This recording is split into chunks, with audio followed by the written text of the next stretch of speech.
Gillette, made of what matters. This is News Talk. Hello there, you're welcome along to Tuesday evenings off the ball. Champions League back this evening, we go again. Manchester United in Paris with a decidedly vulnerable starting 11. Philippe Auclair is with us this hour. In the next hour, Sonia O'Sullivan is on the show for a chat. Also, GAA going ahead. Limerick's Keane Lynch has a Munster quarter-final on Sunday. We will chat to the former hurler of the year. And the football show includes Rihanna Jarrett on Ireland-Ukraine, 90 minutes, which will decide much. And John Bruin will join us as well on the show. 53106 is the text number. We're at Off the Bull on Twitter. Do get in touch. Richie McCormack, good evening. How are you, Joe? You well? I'm all good. Adrian Barry back with us. The fans get what they want. Who are they, is the question. Evening, Joe. Richie? So what's going on then? What's catching your eye, Adrian? You can set the agenda for the nation here. I think the GAA conversation is the thing that's most occupying. I presume Talk to Joe probably has done several segments on it over the last couple of days. I haven't been in the privileged position to tune in, but I think it's the thing that's exercising most people, isn't it? Like whether the special dispensation made, he didn't quite reference it, I don't think, in his speech last night, but when you find the GAA Championship being specifically referenced in most of the commentary after it and follow-up conversation, it's obviously of interest to people whether it should go ahead or not, I think. And where are you on that? I don't know. Like, there are people far more qualified than me, I think, is my main thought on it, Joe, to say whether it should or shouldn't go ahead. Like, I think that if it's possible to, now that you've asked me, and I'm as I'll tell you every time I come on, Joe, I'm not in the medical profession, so I'm probably not as well equipped as many others to make a call on it. But I think that from GAA perspective, it's probably going to be a bit of suck it and see, isn't it? Like, give it a go. No other option, really. Yeah.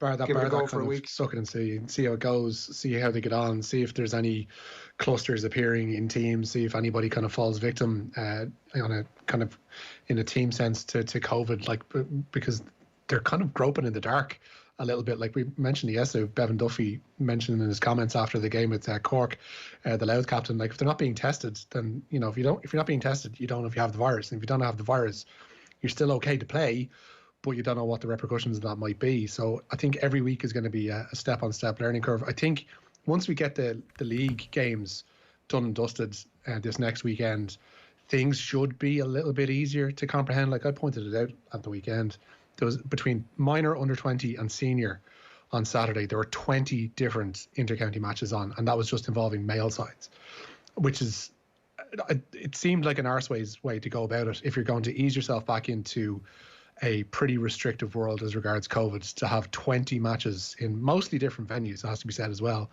It just seemed a bit overkill, and maybe they were better off easing themselves into things rather than getting those big, massive lumps of league games done first. Yeah, it's a very complicated picture.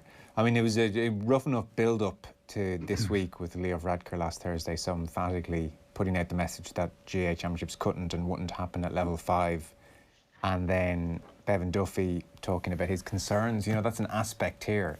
The stresses that are on the players. We're talking about the mental health of the nation and the extent to which championships going ahead will give the nation a lift. How many Bevan Duffys out there are there who are very concerned, who are maybe living with their elderly parents, but also feel a duty to continue and play? The stresses on them have to be considered as well. But then NEFIT have given the all clear for level 5. Mary Horgan from Cork University Hospital was on OTB AM this morning. She's also part of the advisory group to the GAA, and she made very confident arguments that this thing could go ahead and was safe. So you're juggling a huge number of things, and also there is, Adrian, the reality that this is something of a test case. We are in the midst now of a second wave. There are professional bubbles when it comes to sport operating. This is not a professional bubble as such. These are players operating in the community. So there is going to be a real degree of having to wait and see about this, and that understandably makes people very uncomfortable. Yeah, and I think that's a totally reasonable point, and it's where GAA differs. It's been brought under the elite sports banner, obviously, but it's where it differs significantly from rugby or from professional football, in that they are players who mix in the community. And I know, like, that obviously a lot of stock's been put in the GPA survey, which is fair enough.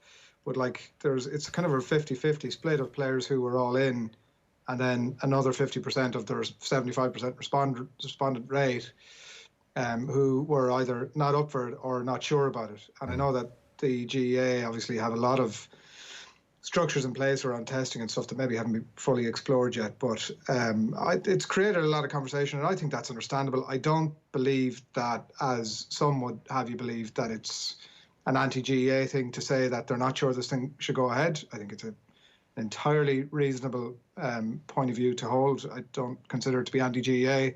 I consider it to be the position that a lot of people are in at the minute. I probably include myself in this, which is a slightly conservative viewpoint in that, you know, we're 7 months into this thing. Nobody's sure when it ends. We absolutely know it's new ground for everybody. I think in that environment where people have been asked to give up things, it's not... The part of the rationale, obviously, around the GA is that it gives such great entertainment, releases the pressure valve, is a great distraction for the masses. And that's totally understandable. That's what we all want and need, I suppose, at the minute. But at the same time, if it's going to come at the expense of life, then I think there's really only one call. Yeah, I agree.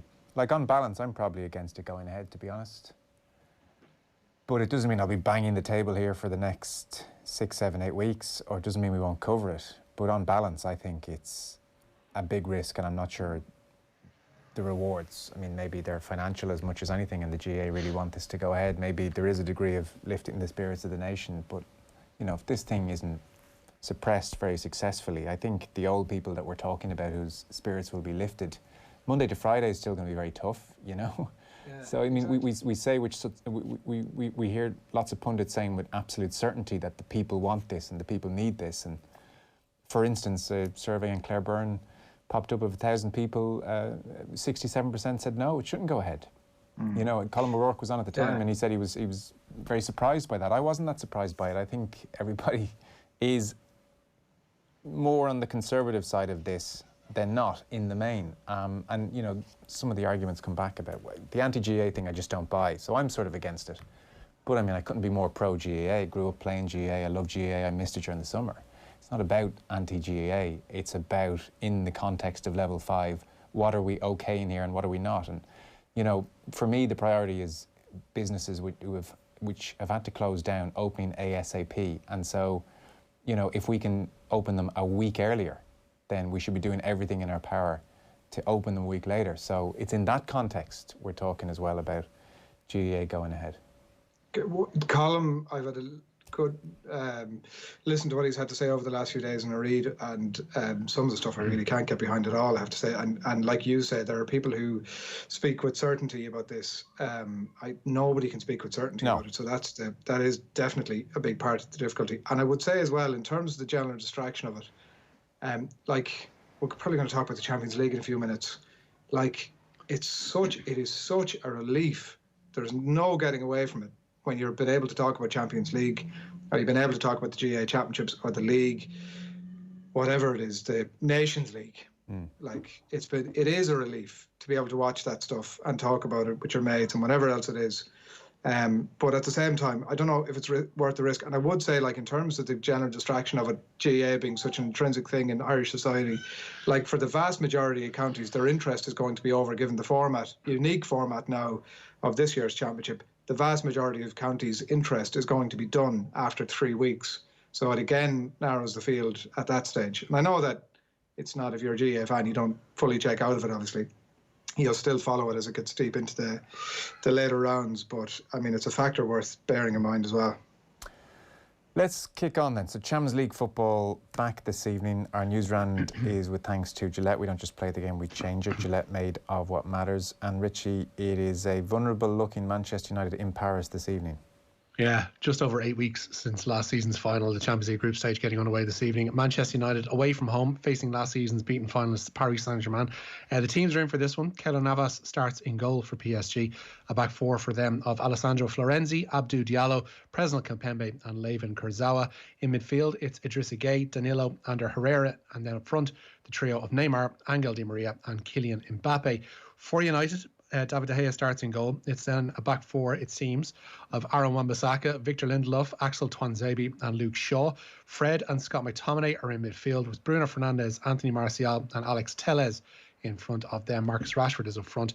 Elsewhere in Group H, RB Leipzig are at home to Istanbul Başakşehir, and both of those games kick off at 8. In Group E, Chelsea welcoming last season's Europa League winner Sevilla to Stamford Bridge. Edouard Mendy is fit to start in goal for Chelsea tonight. He starts behind a back four of Reece James, Thiago Silva, Kurt Zouma and Ben Chilwell. In midfield, it's N'Golo Kante and Jorginho. And in front of them, the trio of Christian Pulisic, Kai Havertz and Mason Mount, with Timo Werner leading the line. Rennes take on the Russians of Krasnodar in the group's other game there. There was a 5:55 start to the first of a couple of games tonight. It's currently Dinamo Kiev 0, Juventus 1 in the Ukrainian capital. Juventus taking the lead inside the second half from Alvaro Morata, the former Chelsea man, funnily enough, getting on the score sheet there. Elsewhere in that group, Barcelona entertain Ferencváros, still scoreless between Zenit St. Petersburg and Club Brugge. The other game in that group sees Lazio host Borussia Dortmund, and here at home in the First Division, Go United out home to Drogheda United. Drogheda looking to close the gap on the First Division leaders Bray to just a couple of points. We'll talk to Philippe Auclair very shortly. PSG, Manchester United and Leipzig. This is a really tricky group for United with the semi-finalists and finalists from last year. And I would think, Adrian, in Paris, that Di Maria, Mbappe and Neymar this evening are looking at a United back five of Tellez, Luke Shaw, Lindelof, Tuanzebe and Wan-Bissaka and thinking, we might do something here tonight. Yeah, they're licking their chops, aren't they? It's sort of a strange position for United. Maybe it's not that strange anymore, but where they're going into it, and you're wondering, are they actually going to get out of this group? Like, I would like to have a look at the odds, but Leipzig can't be far off, I would think, being amongst the favourites to get out of it, alongside PSG. Yeah. Maybe they're slightly lesser product, obviously, they are a slightly lesser product without Werner, but yeah, it'll be fascinating to see. I mean, it's great for the neutrals amongst us, Jaws. You'll appreciate watching that game tonight to see exactly what comes of it. In some ways, it's not the benchmark game for United. Maybe the Leipzig game is, but certainly you look across that defence for United this evening, and it's not even as if there are players in there that are maybe untested that you would think, well, tonight is the night that they come of age.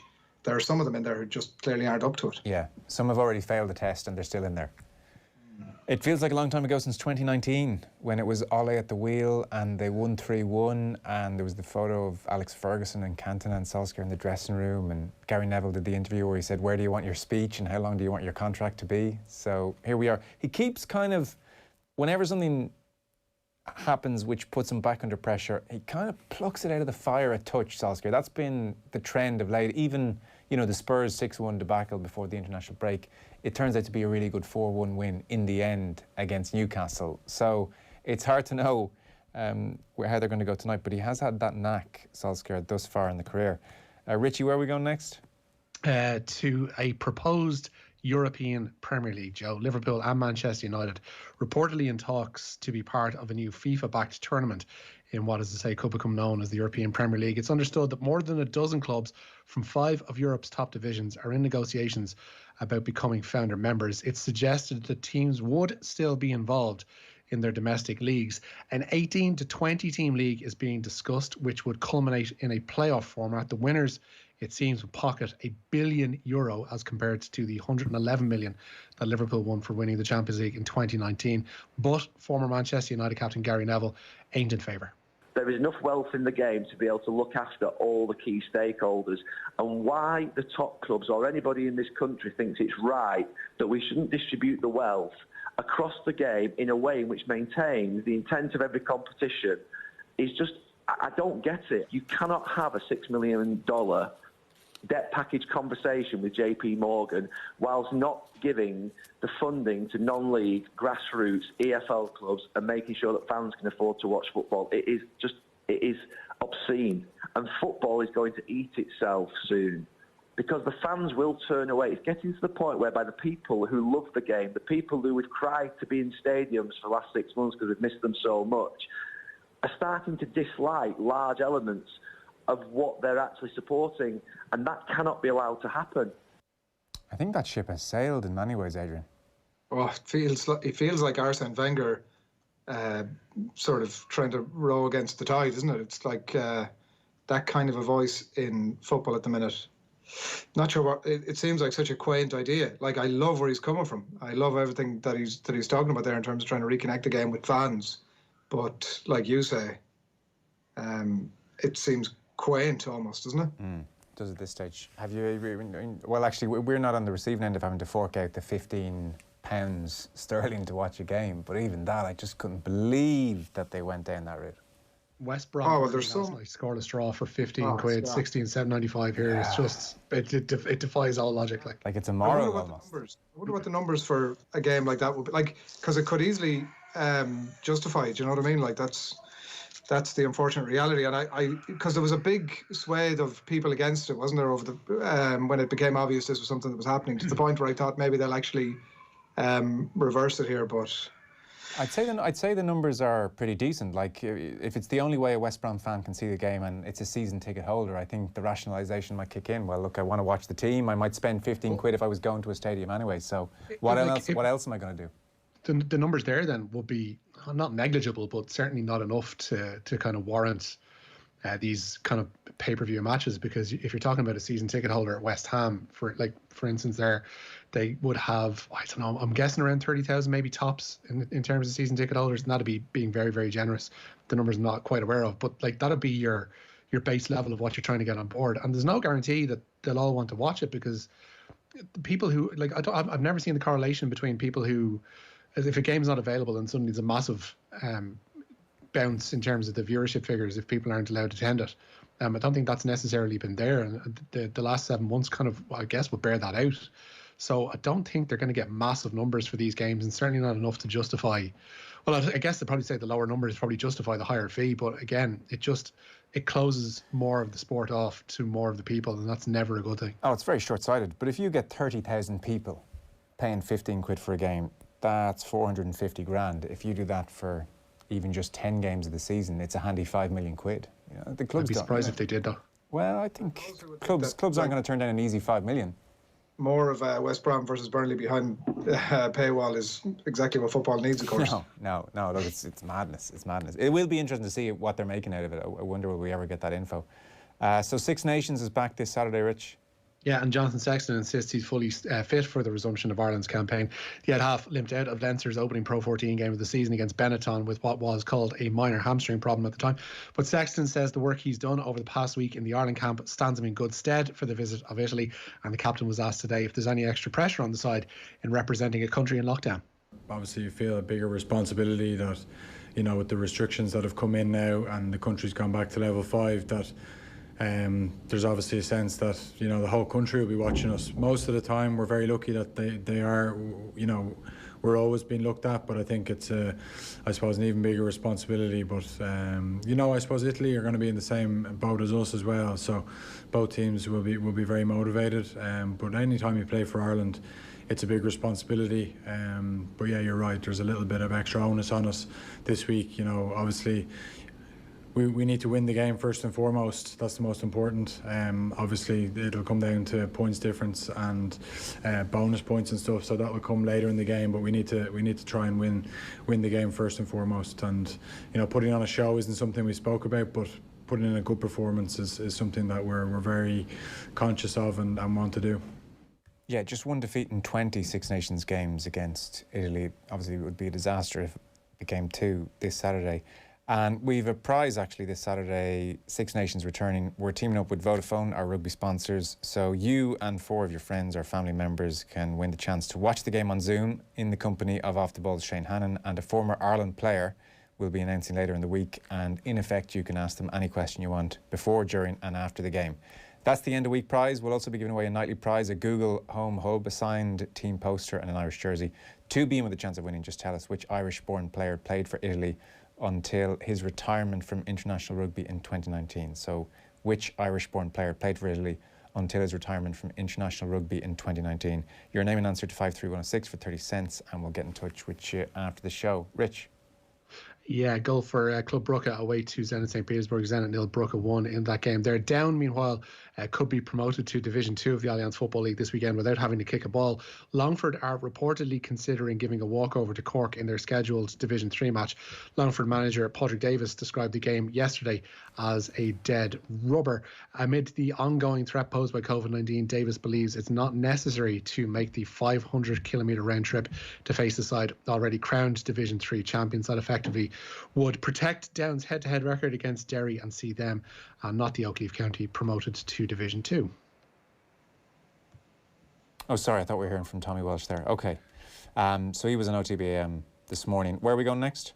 To the Vuelta. It got underway today in the Basque Country. Dan Martin narrowly missed out on stage victory in the opening stage of the Vuelta. The Team Israel Startup Nation rider placed third behind Richard Carapaz and the eventual stage winner Primož Roglic. Liverpool will be without both Joel Matip and Thiago for tomorrow night's Champions League game away to Ajax. Both players picked up knocks in Saturday's Merseyside derby. It seems that they're going to have a centre-back partnership of Fabinho and Joe Gomez for that game. Jurgen Klopp saying last night that they'll be like a dutiful wife waiting for their husband to get out of prison when Virgil van Dijk returns. While the world 400-metre world champion Salwa Eid Nazar has avoided a ban from athletics. The Bahraini athlete was previously suspended in June after being charged with missing 4 anti-doping tests. However, one of those whereabouts failures was struck off as the testers had actually gone to the wrong address, and the remaining 3 missed tests weren't in a 12-month span, so Eid Nazar escapes censure. And the 2021 Formula 1 campaign is set to get underway with the traditional season-opening Australian Grand Prix in Melbourne in March. Organisers are close to confirming the entire schedule, with 22 races currently planned for next year. This year's Australian Grand Prix was cancelled on the weekend of the race when a member of the McLaren team tested positive for COVID-19. Then organisers were left scrambling to put together a patchwork season. And the former France goalkeeper Bruno Martini has died at the age of just 58. He suffered a heart attack 8 days ago and passed away this morning. Martini was Michel Platini's first choice goalkeeper at Euro 92, and he played more than 300 games for Auxerre's former manager Guy Roux, now 82 years of age, said that Martini was one of his main friends coming away from Auxerre in the 600 plus players that he coached at the club. Okay. Richie, thanks very much for that this evening. Adrian Barry, we'll talk to you soon. Enjoy the football this evening. Cheers, lads. And to that end, we'll be talking to Philippe Auclair next. The News Round on Off the Ball. With Gillette, we don't just play the game, we change it. Gillette, made of what matters. Oh, should the vibe